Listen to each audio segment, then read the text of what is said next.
ಎಲ್ಲರಿಗೂ ನಮಸ್ಕಾರ. ನಾನು ನಿಮ್ಮ ಚೆನ್ನ. ಈ ಒಂದು ವಿಡಿಯೋದಲ್ಲಿ 2026ರ ಸ್ವಾಮಿ ವಿವೇಕಾನಂದ ಜಯಂತಿಯ ಕನ್ನಡ ಭಾಷಣ ನೋಡ್ತಾ ಇದೀವಿ.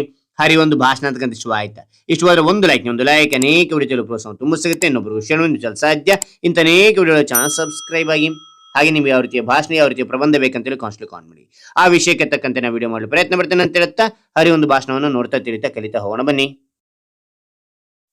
ವೇದಿಕೆಯ ಮೇಲಿರುವ ಎಲ್ಲಾ ಮಹನೀಯರೇ ಹಾಗೂ ನನ್ನ ಪ್ರಿಯ ಮಿತ್ರರೇ, ಇಂದು ನಾವೆಲ್ಲರೂ ಭಾರತದ ವೀರಪುತ್ರ ಯುವ ಶಕ್ತಿಯ ಐಕಾನ್ ಸ್ವಾಮಿ ವಿವೇಕಾನಂದರ ಜನ್ಮದಿನ ಅಂದ್ರೆ ರಾಷ್ಟ್ರೀಯ ಯುವ ದಿನವನ್ನು ಆಚರಿಸುತ್ತಿದ್ದೇವೆ.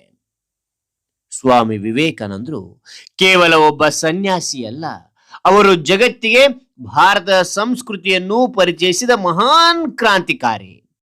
ಸ್ವಾಮಿ ವಿವೇಕಾನಂದರು ಕೇವಲ ಒಬ್ಬ ಸನ್ಯಾಸಿ ಅಲ್ಲ, ಅವರು ಜಗತ್ತಿಗೆ ಭಾರತದ ಸಂಸ್ಕೃತಿಯನ್ನು ಪರಿಚಯಿಸಿದ ಮಹಾನ್ ಕ್ರಾಂತಿಕಾರಿ.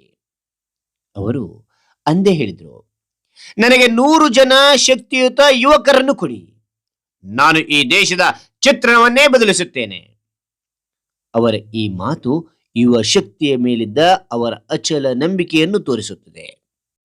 ಅವರ ಅತ್ಯಂತ ಪ್ರಭಾವಶಾಲಿ ಸಂದೇಶವೆಂದರೆ, ಹೇಳಿ, ಎದ್ದೇಳಿ, ಗುರಿ ಮುಟ್ಟುವ ತನಕ ನಿಲ್ಲದಿರಿ.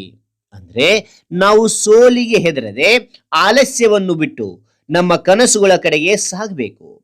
ಆತ್ಮವಿಶ್ವಾಸ ಮತ್ತು ಶಿಸ್ತು ನಮ್ಮ ಜೀವನದ ಮಂತ್ರವಾಗಬೇಕು. ಬನ್ನಿ, ಇಂದಿನ ಈ ಶುಭ ದಿನದಂದು ವಿವೇಕಾನಂದರ ತತ್ವಗಳನ್ನು ನಮ್ಮ ಜೀವನದಲ್ಲಿ ಅಳವಡಿಸಿಕೊಳ್ಳೋಣ. ದೇಶದ ಅಭಿವೃದ್ಧಿಗೆ ಕೈ ಜೋಡಿಸೋಣ. ಎಲ್ಲರಿಗೂ ರಾಷ್ಟ್ರೀಯ ಯುವ ದಿನದ ಶುಭಾಶಯಗಳು ತಿಳಿಸಿ ನನ್ನ ಈ ಪುಟ್ಟದಾದ ಭಾಷಣ ಮುಗಿಸುವೆ.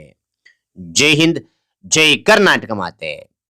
ಹಾಗಾದ್ರೆ ಒಂದು ಭಾಷಣ ಇಷ್ಟವಾದ್ರೆ ಒಂದು ಲೈಕ್ ಅನೇಕ ವಿಡಿಯೋ ಪ್ರೋತ್ಸಾಹ ತುಂಬ ಸಿಗುತ್ತೆ. ಇನ್ನೊಬ್ರು ಶೇರ್ ಸಾಧ್ಯ ಅಂತ ಅನೇಕ ವಿಡಿಯೋಗಳ ಚಾನಲ್ ಸಬ್ಸ್ಕ್ರೈಬ್ ಆಗಿ.